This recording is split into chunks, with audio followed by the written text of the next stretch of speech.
ഇന്നത്തെ യാത്രയ്ക്ക് ഒരു പ്രത്യേകത ഉണ്ട്. അതെന്താണെന്ന് വെച്ചാൽ ഇത്രയ്ക്ക് ദൂരം ബസ്സിൽ യാത്ര ചെയ്യുന്നത് എൻ്റെ ജീവിതത്തിൽ ഫസ്റ്റ് ടൈമാണ് കേട്ടോ. ഞാൻ ബസ്സിലൊന്നും ഇത്ര ദൂരം യാത്ര ചെയ്തിട്ടില്ല.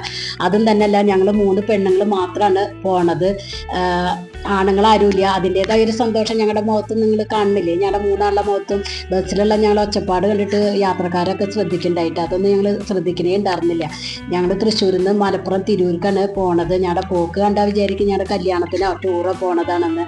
പക്ഷെ സുഖമില്ലാത്ത എലിമാനെ കാണാനാണ് പോണത്. അവിടെ എത്തിയപ്പോഴത്തേനും ബ്രേക്ക്ഫാസ്റ്റ് ഒന്നും കഴിക്കാതെ നേരത്തെ പോയത് കൊണ്ടായിരിക്കാം വയറങ്ങനെ സമ്മതിക്കുന്നത് ഉണ്ടായില്ല. ഭയങ്കര വിശപ്പ്. അപ്പോൾ തിരൂരുള്ള സബ്ക്കേന്ന് ബിരിയാണിയൊക്കെ മേടിച്ച് കഴിച്ചിട്ടാണ് നമ്മൾ പോയത്.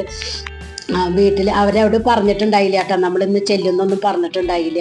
അവിടുന്ന് ഒരു ഓട്ടോറിക്ഷ വിളിച്ചിട്ടാണ് അവരവിടേക്ക് പോയത്. കുറച്ച് ദൂരം കൂടി ഉണ്ട് അവിടേക്ക് പോകാനായിട്ട്. അവിടെ ഒരു 3 മണി വരെ ഇരുന്നതിന് ശേഷം വീണ്ടും ഞങ്ങൾ തിരിച്ച് കുറ്റിപ്പുറത്തേക്ക് വന്നു. കുറ്റിപ്പുറ എത്തിയപ്പോഴത്തേനും എല്ലാവർക്കും വിശന്നു. എന്തെന്നറിയില്ല, ഇങ്ങനെ യാത്ര ചെയ്യുമ്പോൾ എവിടെന്നോ ഇല്ലാത്തൊരു വിശപ്പ് വന്നു ചേരും. നിങ്ങൾക്ക് ഉണ്ടാവാറുണ്ടോ?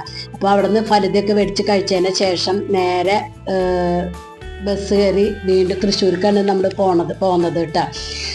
ബസ്സിൽ കയറിയപ്പോൾ 3 ആൾക്കും ഒരുമിച്ച് സീറ്റൊന്നും കിട്ടിയില്ല. 2 ആൾക്ക് ഒരു സ്ഥലത്ത് കിട്ടി, മറ്റാൾക്ക് സൈഡിലാണ് സീറ്റ് കിട്ടിയത്.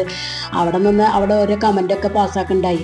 എന്നാലും കുഴപ്പമില്ല. ഈ യാത്ര ഭയങ്കര സന്തോഷമായിരുന്നു കേട്ടോ. നല്ല അടിച്ചു പൊളിച്ചിട്ടുള്ള യാത്രയായിരുന്നു. സുഖമില്ലാത്ത ആളെ കാണാൻ പോയാൽ എന്താ, നല്ല എൻജോയ് ചെയ്ത് പോന്നു. ഇങ്ങനെ ബസ്സിലൊക്കെ പോണത് നല്ലതല്ലേ അല്ലേ?